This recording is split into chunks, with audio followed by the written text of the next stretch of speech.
Part 3, Chapter 1. The professor and the children discovered that the other side of the mountain descended in a series of gentle rolling hills. Streams and waterfalls poured forth, splashing, leaping, and gurgling down the slopes to join the golden river.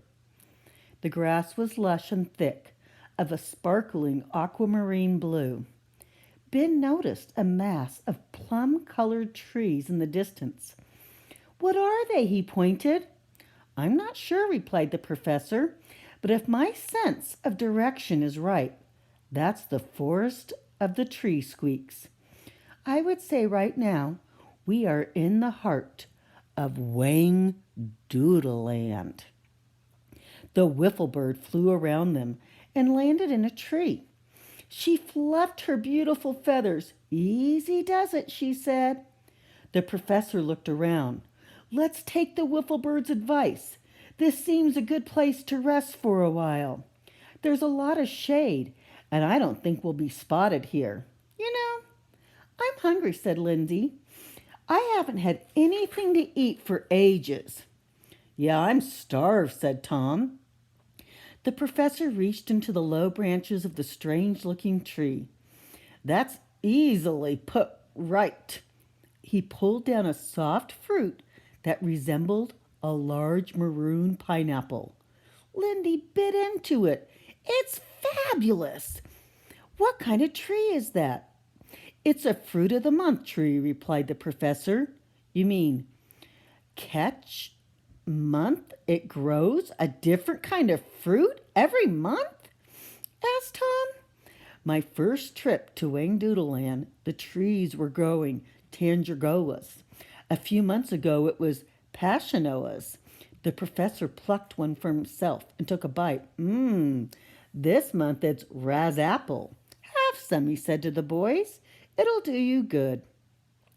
They ate their fill of the delicious fruit and then relaxed in the shade of the tree.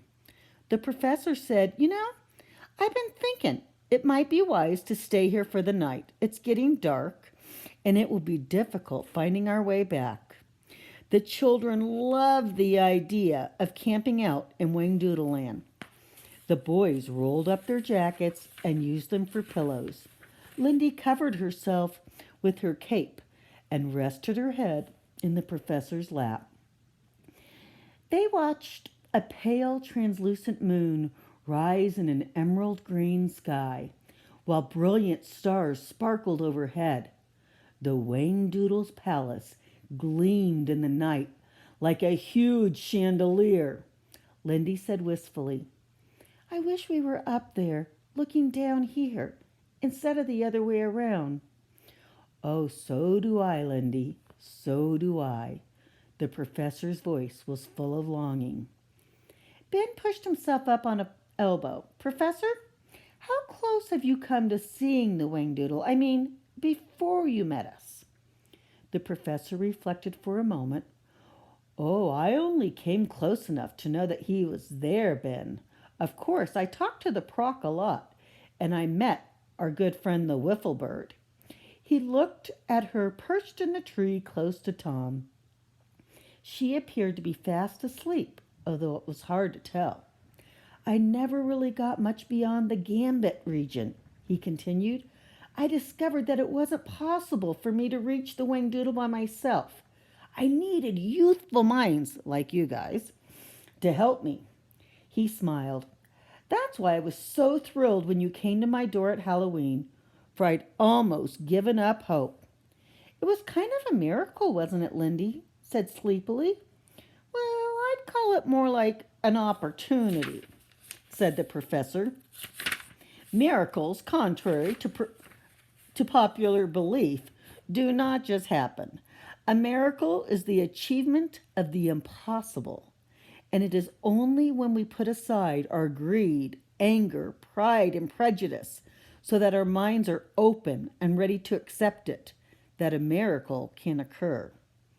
The Wangdoodle managed to think and do the right things, and looked at the miracle he brought about for himself and his friends. "He surely must have tried," said Tom.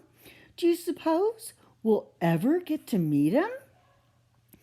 If you want to badly enough, the chances are it will happen. Actually, I've been doing some thinking. Since we've come this far, how would you feel about making one last all attempt to reach the Wangdoodle? If we are careful and lucky, we might reach the palace before the Proc has any idea we are in the vicinity.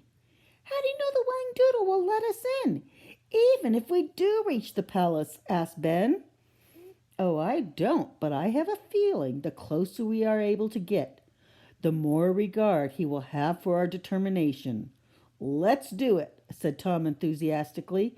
We haven't got that much farther to go, have we? I don't believe so. Please, Professor, said Ben. Let's give it one more try. Lindy was nearly asleep, but she managed to murmur, Yes, please. The professor smiled and opened his plastic umbrella with the yellow butterflies. I guess it's settled then. Tomorrow we'll make an early start. I suggest we get some rest now. And he pushed the umbrella handle into the soft earth, and it made a perfect shelter from the gentle night breeze that was blowing across the hills. He stroked Lindy's hair and talked quietly in the darkness about the stars and the constellations. He told them about the furry little creature called Flukes and how, when the Wangdoodle first left the human world, they had hidden away in a pair of his old slippers. When they were finally discovered, it was too late to send them back. Lulled by his soft voice, the children pulled their scrappy caps down over their eyes and fell into an easy, comfortable sleep. Oh, what do you guys think? Are they going to meet the Wangdoodle? I'll read more to you tomorrow. Bye, you guys.